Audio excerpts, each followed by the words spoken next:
ဒီနေ့စကားလေးနည်းနည်းပြောမယ်ဆိုတော့ဒီနေ့ကျမတို့အားလုံးလည်းသိချင်ညမယ်ပေါ့နော်ကျမလည်းထုံးစံတိုင်းပေါ့ဒါပြော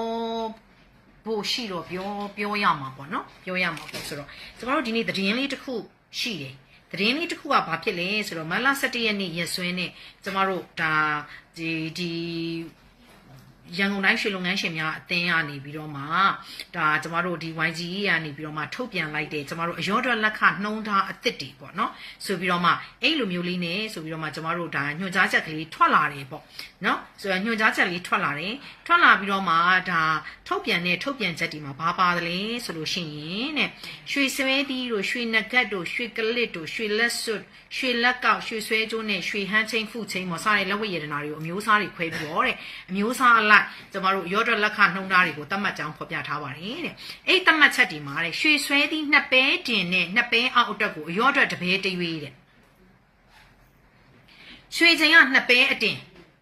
ရွှေချိန်ကနှစ်ပဲအတင်ကိုအရောဒကတပဲတရွေးဆိုတော့ထက်ဝက်မကတော့အရောဒပေးရမှာပေါ့နော်ကျမတို့ဝယ်သူကဟုတ်ပြီနော်နံပါတ်1နောက်တစ်ခါ၄ပဲတင်နဲ့အောက်အတွက်တဲ့၄ပဲနဲ့အောက်ဆိုရင်တော့တဲ့အရောဒနှစ်ပဲဆိုတော့အဲ့တော့၄ပဲကိုနှစ်ပဲကိုတပဲတရွေးဒီလိုပေါ့နော်ဒီလိုဖြစ်နေတာပေါ့၄ပဲဆိုရင်နှစ်ပဲပေးရမယ်ကျမတို့ကအဲ့တော့ထက်ဝက်ဖြစ်နေတာပေါ့နော်နောက်တစ်ခါရွှေဆွဲကျိုး၄ပဲတင်နဲ့အောက်အတွက်တဲ့အရောဒလက်ခနှစ်ပဲတဲ့အဲ့တော့ထက်ဝက်ပဲပေါ့လေနော်ဆိုတဲ့ခါကျတော့နောက်တစ်ခါတစ်ချက်သားနဲ့အောက်အတွက်တဲ့အရောဒက9ပဲနဲ့6ရွေးတဲ့တတ်မှတ်ထားကြအောင်တဲ့ထုတ်ပြန်ချက်ဒီမှာတဲ့ပါရှိပါတယ်တဲ့ဆိုတော့ဒါကထုတ်ပြန်လိုက်တဲ့ဟာအဲ့တော့ကျမသဘောပေါက်တာပေါ့ကျမသဘောပေါက်တာကဒီ YGE ရဲ့တတ်မှတ်ထားတဲ့ဈေးအတိုင်းရောင်းရမယ်ဒီတတ်မှတ်အရောအတွက်တွေနဲ့ယူပြီးရ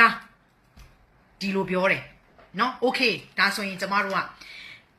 သူတို့ကတော့ဈေးနှုန်းတတ်မှတ်လိုက်တယ်သဘောကအပြင်မှာဆိုပါစို့100ဖြစ်နေတယ်သူတို့က60နဲ့ရောင်းရမယ်လို့တတ်မှတ်လိုက်တယ်ဒါဆိုရင်360ပေါ့ကျမတို့တွေကပြည်သူလူထုကဒီလိုမျိုးဖြစ်တယ်ဒါဆိုရင်360ဆိုရင် reality မှာတကယ်ပဲကျမတို့က360နဲ့ဝယ်ခွင့်ရှိသလားလို့ပြန်ပြီးစဉ်းစားရမယ်ဆိုရင်ကျမတို့လွန်ခဲ့တော့ကျမရွှေဆိုင်စဖွင့်ခဲ့တာဒီလွန်ခဲ့တော့20ပဲဆိုပါတော့အနှစ်20ပေါ့နော်အနှစ်20ပေါ့နော်အနှစ်20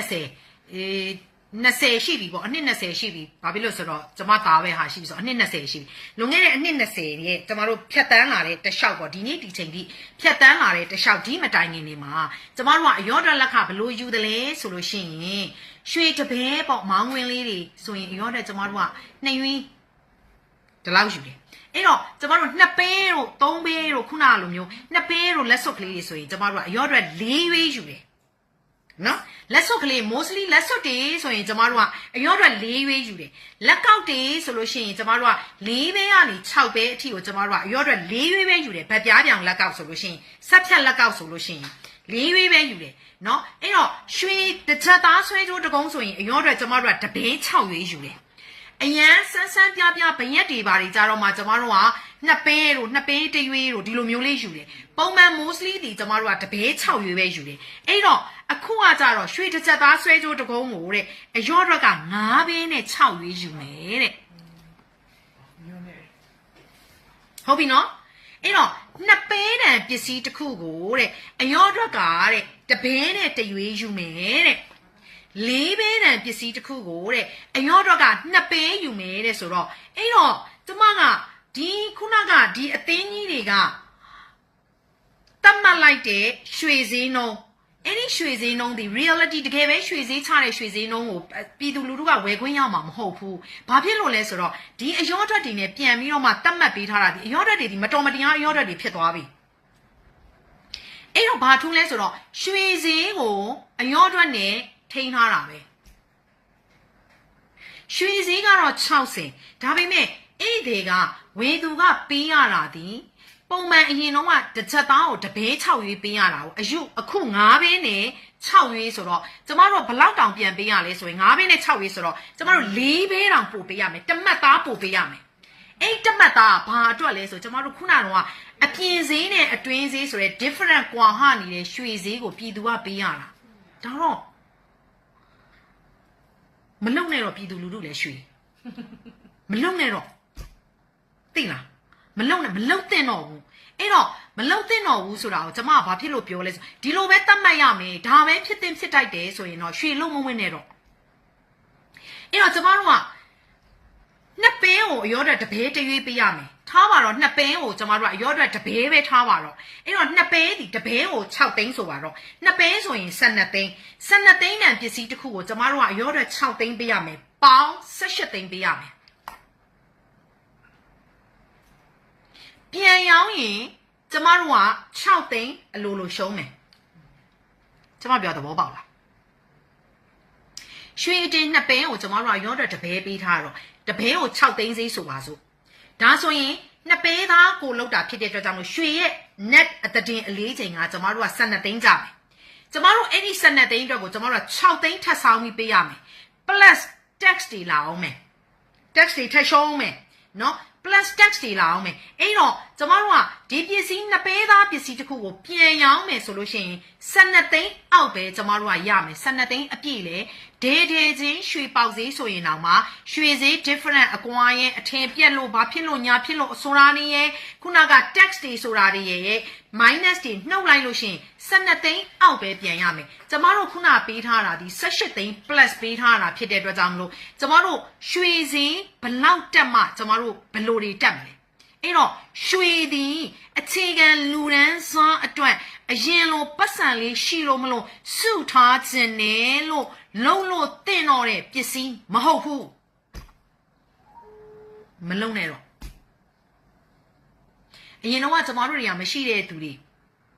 မရှိစင်ရတဲ့သူတွေကျမတို့အစင်မပြေတဲ့သူတွေကကျမတို့တွေကရွှေလေးတွေဆိုပြေးဝယ်ကြတယ်နော်ရွှေလေးပြေးဝယ်ကြတယ်ဟာရွှေလေးပြေးဝယ်ကြတယ်ဆိုလို့ရှိရင်ဟာရွှေလေးရှိတယ်ဒီလိုပဲဈေးလေးပြောင်းသွားလို့ရှိရင်အရောတော်လေးတွေကပြည်သွားတယ်ဟာမြက်တင်ဝင်းရတာလဲအမြက်ကျမတို့မြန်မာလူမျိုးရွှေကြိုက်တယ်လေနော်ဆိုတော့အခုကနှစ်ပဲကိုတပဲတရွေးပေးရမယ်တဲ့လေးပဲကိုနှစ်ပဲပေးရမယ်တဲ့နော်လေးပဲကိုနှစ်ပဲပေးရမယ်ဆိုတော့ကျမတို့ကတဝက်တိုင်းဒီပေးနေရမှာအဲ့တော့ကျမတို့လုံးလိုက်တဲ့တန်ဖိုးရဲ့တဝက်တိုင်းကျမတို့ကဆုံးရှုံးမှာဒါဆိုရင်ရွှေဈေးဒီကာလပေါက်ဈေးရဲ့နောက်တဲ့တစ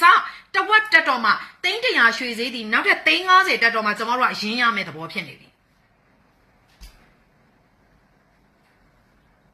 နော်ဒါကြောင့်မလို့ပတ်စံချမ်းလာတဲ့သူတွေအစင်ပြေတဲ့သူတွေကတော့ဘာနေဘလောက်ရှုံဘလုံးဖြစ်ဝဲဝဲပါပြဿနာမရှိဘူးเนาะဒါဘလို့ပဲဖြစ်ကျမတို့ကချမ်းသာကြွယ်ဝမှုကိုပြရုံအနေနဲ့ဝဲဝဲပါဒါပေမဲ့မရှိစင်းရဲသားတွေအနေနဲ့တာမန်လက်လုံလက်စားတွေအနေနဲ့အရင်လိုမျိုးပတ်စံလေးအစင်ပြေလို့ရွှေလေးစုထားမယ်နောင်ရေးအတွက်ဆိုတာမျိုးမတွေးနဲ့မရတော့ဘူးမဖြစ်တော့ဘူးဒါဟာတကယ်တတ်မှတ်ချက်အစစ်အမှန်ဆိုရင်ဒီစာဟာတကယ်မှန်ကန်တဲ့စာဆိုရင်ဒီတတ်မှတ်ချက်ဟာတကယ်ကိုတရားဝင်သွားတယ်ဆိုရင်ရွှေပေါက်ဈေးအတိုင်းပဲဖြစ်တဲ့ပေါက်ဈေးအတိုင်းပဲရောင်းတန်ပုံမှန်ရောထွက်ပဲယူဆိုတာပိုတတ်တာသေးတယ်အခုကဒီပေါက်ဈေးကိုရောင်းပြီးဒီရောထွက်ယူဆိုတာကကြတော့ဝေသူအနေနဲ့ပိုနစ်နာသွားတယ်ရတယ်အပြင်မှာရွှေပေါက်ဈေး100ဖြစ်နေလားရောင်း100ဘာဖြစ်လဲပေါက်ဈေးအတိုင်းပဲလေအေးရောတဲ့နင်တို့ဒါပဲယူရမယ်ဆိုရင်ကျမတို့ဝယ်တဲ့သူကတက်တာတယ်အခုတော့ရွှေပေါက်ဈေးကိုထိန်းချုံလိုက်ပြီးရွှေပေါက်ဈေးကိုဆွဲချလိုက်တယ်ဒါပေမဲ့ပေါက်ဈေးချတယ်ဟဲ့နင်တို့လုပ်ငန်းရှင်တွေနင်တို့မနစ်နာအောင်လို့နင်တို့ရင်တော့တပဲ6ရေးယူတယ်မလားအခုနင်တို့9ပဲ6ရေးယူလိုက်ငါတို့ပေါက်ဈေးကတော့ဒီလိုပဲသတ်မှတ်ထားတယ်9ပဲ6ရေးယူလိုက်4ပဲနင်တို့ပိုယူလိုက်ဘယ်သူကပေးရတာလဲ consumer ကပေးရတာကျမတို့ consumer ကပေးလိုက်ရတာအဲ့တော့လေဘယ်လိုပဲဖြစ်တတ်မှတ်တဲ့သူကရှိတယ်ဆိုလဲတတ်မှတ်တယ်ပေါ့တတ်မှတ်ချက်ပေါ့အဲ့တော့ကျမတို့တွေကလုံးရမလားမလုံးရဘူးလားလုံးတင်လားမလုံးတင်လားဆိုကျမလေရောင်းနေတဲ့ရောင်းစားနေတဲ့သူပါဒီအလုပ်လုပ်နေတဲ့သူပါရွှေမလုံးတင်တော့ဘူးဒီအရောအတွက်တွေအတိုင်းအမှန်သာဆိုရင်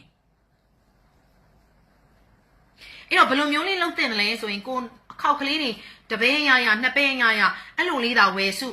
နော်မရှိတဲ့သူတွေကစုကျင်နေဆိုလို့ရှိရင်နော်အဲ့လိုမျိုးရွှေအခဲလေးတွေဒါဝယ်စုတော့စုကျင်နေဆိုရင်ဝစ်ဖို့မစင်းစားနဲ့ဝစ်ချင်နေဆိုရင်တော့ကျမရောင်းတဲ့စိန်တွေပဲဝယ်ဝစ်တော့စိန်တွေကရာဂိုင်နှုန်းနဲ့သွားပြီးတော့မှဖြစ်တဲ့အတွက်ကြောင့်မို့ပိုတတ်တာတယ်ပိုကြိုက်တယ်ဒီလိုပဲမျက်နှာပြောင်တိုက်ပြီးပြောရမှာပဲဘာဖြစ်လို့လဲဆိုအဲ့လိုဖြစ်သွားပြီအရင်တော့ကျမတို့စိန်တွေကရှုံးတယ်မဟုတ်ဘူးအခုအဲ့ဒီရွှေကပိုရှုံး